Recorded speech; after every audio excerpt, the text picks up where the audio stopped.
સંસદમાં વિપક્ષનો હોબાળો. લોકસભાની કાર્યવાહી બપોરે 2 કલાક સુધી સ્થગિત.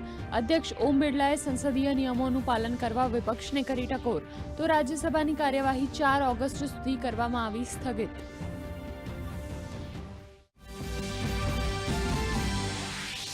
ઝારખંડના પ્રવાસ પર રાષ્ટ્રપતિ દ્રૌપદી મુર્મુ. ધનબાદમાં આજે ભારતીય પ્રૌદ્યોગિકી સંસ્થાનના દીક્ષાંત સમારોહમાં મુખ્ય અતિથિ તરીકે રહેશે હાજર.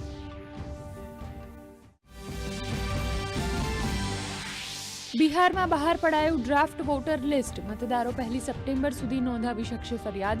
સાથે જ આજથી શરૂ થશે ચૂંટણી પંચ દ્વારા નવા મતદારોના નામ જોડવાનું વિશેષ અભિયાન.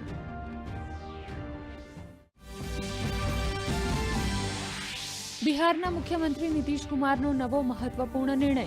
શિક્ષણ વિભાગમાં કાર્યરત રાત્રિ પ્રહરીઓ, શિક્ષણ અને આરોગ્ય અનુદેશકોના માનદ વેતનમાં કરવામાં આવ્યો 2 ગણો વધારો. સોશિયલ મીડિયાના માધ્યમથી આપી જાણકારી. રાજ્ય એસટીની અવિરત સેવા. ભારેથી અતિભારે વરસાદમાં પણ 24 લાખથી વધુ ટ્રીપ્સ કરી પૂર્ણ. 9 કરોડથી વધુ મુસાફરોને પહોંચાડ્યા તેમના ગંતવ્ય સ્થાન સુધી.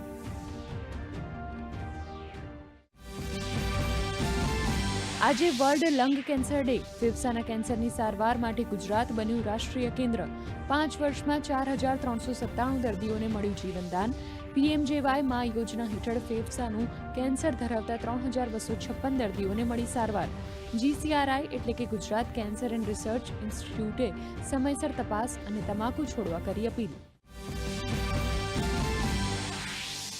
આજથી બદલાયા કેટલાક નિયમો. યુપીઆઈ ઈએમઆઈથી લઈને એલપીજી સબસિડીમાં આવ્યા મહત્વના બદલાવ. સર્વર પર દબાવને ઓછો કરવાનો રહેશે પ્રયાસ. ઓવલ ટેસ્ટના પ્રથમ દિવસે ટીમ ઇન્ડિયાનું નબળું પ્રદર્શન. 6 વિકેટના નુકસાન સાથે બનાવ્યા 204 રન. કરુણ નાયર અને વોશિંગ્ટન સુંદર આજે રમતને વધારશે આગળ.